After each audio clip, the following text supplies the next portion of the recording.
O cara que paga um churrasco para eleitor, além de ser crime eleitoral, né, que é compra de voto, chama captação do sufrágio, é compra de voto o nome.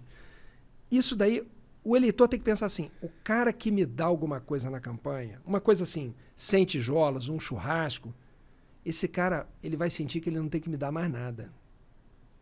É verdade. Esse cara vai pensar assim, eu já dei para aquele cara, eu já paguei, meu amigo. E aí o cara vai passar 4 anos te maltratando. Porque ele vai pensar, não, o que eu tinha que fazer eu já fiz. É ruim, é um péssimo negócio para o eleitor, entendeu? Sim. Né? Só mostra meio que o cenário que a gente tá, né? Tá meio desacreditado da política. Mas tem gente que come churrasco e depois não vota, o que é certo, né? Também. Eu faria isso.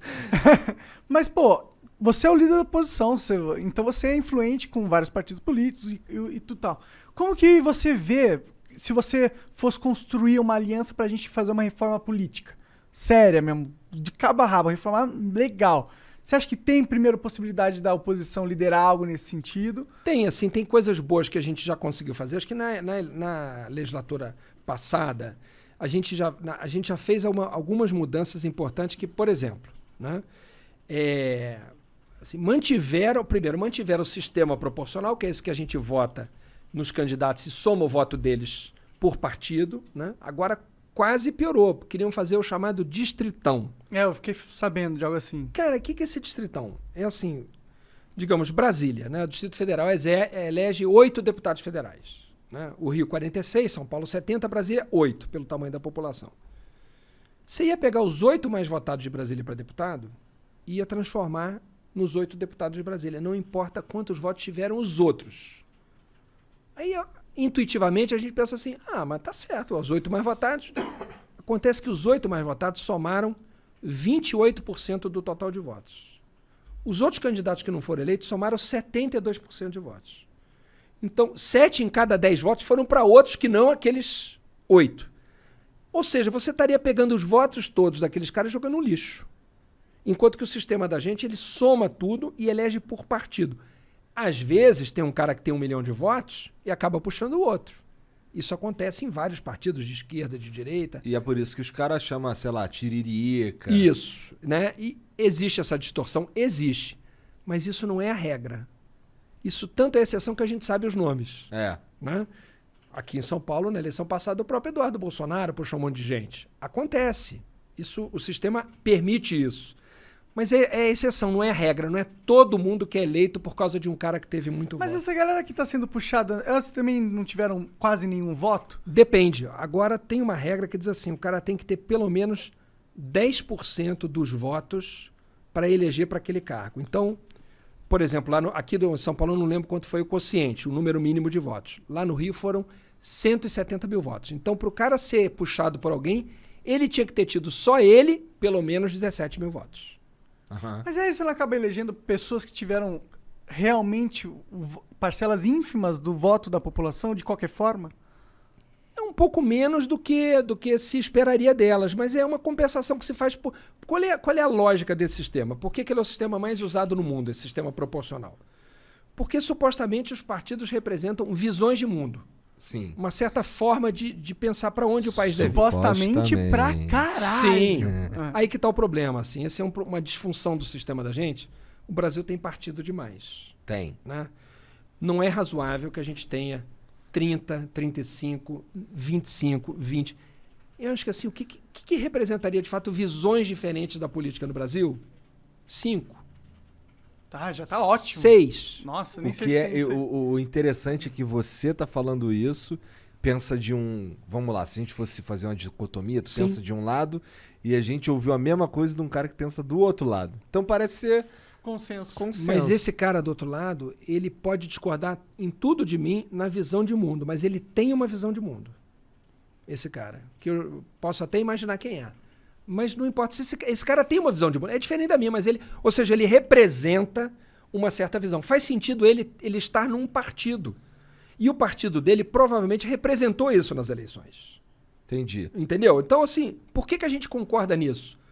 Porque quem é diferente, quem discorda disso, normalmente é de partido que você não sabe o que é. Você sabe o que é o partido desse cara. É você verdade. pode concordar ou discordar, mas você sabe o que é. As pessoas que votam em mim ou discordam de mim sabem quem eu sou, sabem o que eu defendo, o que meu partido defende. Agora, a maioria absoluta dos partidos estão no governo hoje e vão estar no governo amanhã. Mesmo sendo os governos completamente diferentes. Isso não tem cabimento. É isso que o eleitor fala, cara, isso é uma brincadeira. Com certeza. Mas a maioria é assim. É um teatro. Então acaba sendo interesse, né, Monark? Interesse, porque o cara tá ali porque ganhou o ministério tal, porque usou a verba tal, porque não sei o quê.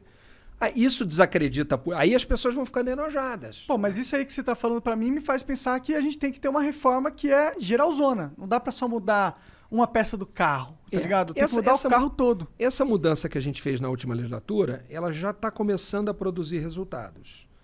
Ela já diminuiu alguns partidos que não alcançaram a chamada cláusula de desempenho, né? Que alguns chamam de cláusula de barreira, mas o nome mais certo é cláusula de desempenho.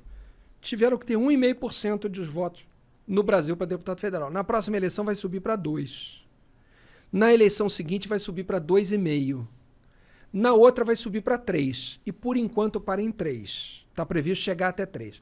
Quando chegar a 3%, eu acho que a gente vai ter caído de 20 e poucos partidos para uns 10 partidos, 12 partidos.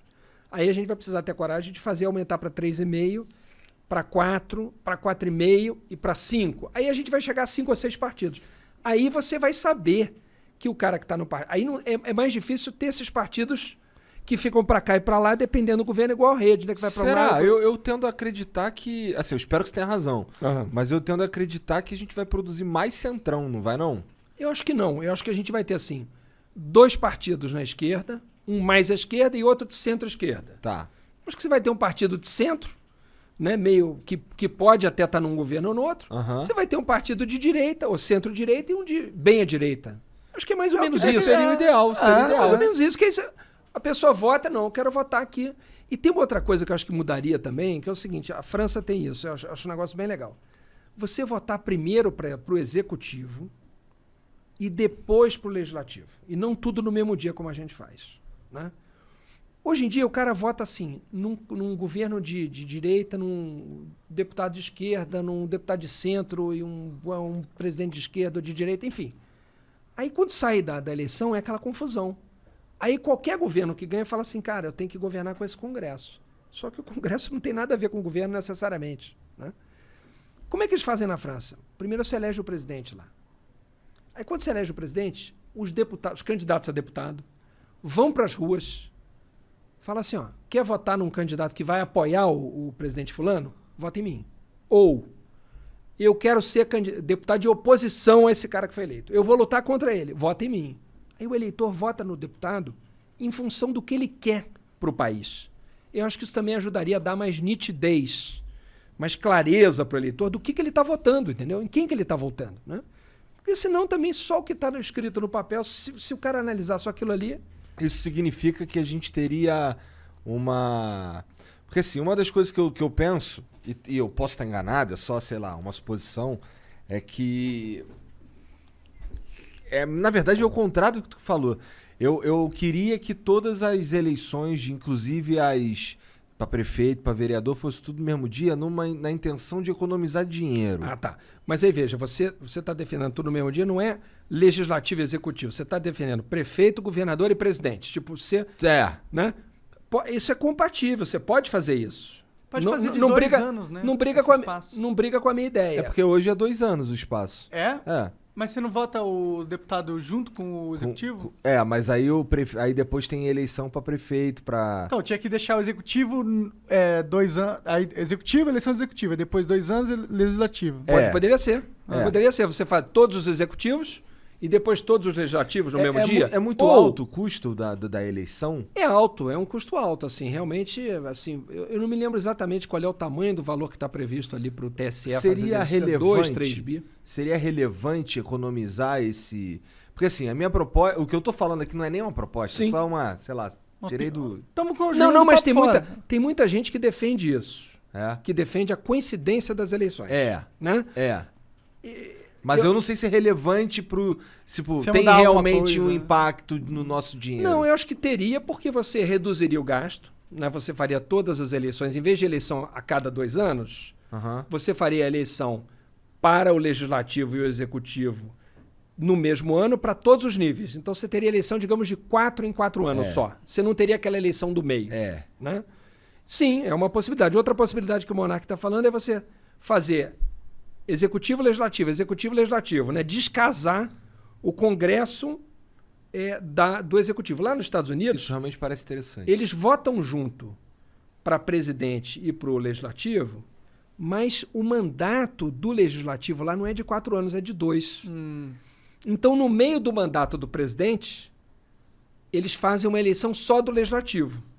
Então, o mandato do presidente é de 4 anos e do legislativo é de 2. De forma que, se a população também avalia que o Congresso está certo ou está errado, que se o presidente vai bem ou vai mal, ele dá mais força para o presidente ou tira a força. E aqui no Brasil a gente tava fudido se fosse assim. Porque ano sim, ano não ia ser ano eleitoral, cara. Pois é, esse é que é o problema. Mas já é assim, né? Ano sim, ano não, porque é municipal, estadual. Municipal, estadual. não, Tem tudo como bem. fugir. Na verdade, a eleição nunca acaba, cara. Mas aí que tá. Ó, Agora é assim. mas- Agora a campanha é uma campanha permanente. mas aí, por exemplo, ó, se a gente, em condições normais, 4 anos de mandato, só o último é o ano eleitoral de todas as funções, né? Apesar, assim, Sim. esse é o meu ano eleitoral, mas não é o do Monarca. Exato. Né? Exato. Agora, se a gente coloca esse sistema americano aí, a gente ia ter, pelo menos ali pros deputados, não sei o quê, todo ano sim, ano não. ano sim, não. Eu não sei como é que eles conseguem. Eu acho que é muito pouco 2 anos de mandato. E assim, lá nos Estados Unidos, como lá o financiamento é privado, totalmente privado, tem o fundo público lá também, tem, mas tem o financiamento privado. Aí, como lá essa questão do financiamento privado é assim uma febre, as campanhas custam cada vez mais caro, né? Então, os deputados lá são eleitos, o cara no dia seguinte que ele está eleito, ele começa a fazer arrecadação para a campanha próxima. Eu não sei como é que o cara consegue, porque o cara nem ganhou, já está pensando na próxima campanha, porque a próxima campanha é ano que vem. Quando ele pensa nas coisas que ele tem que fazer pro povo, né? Pois é. Pois é.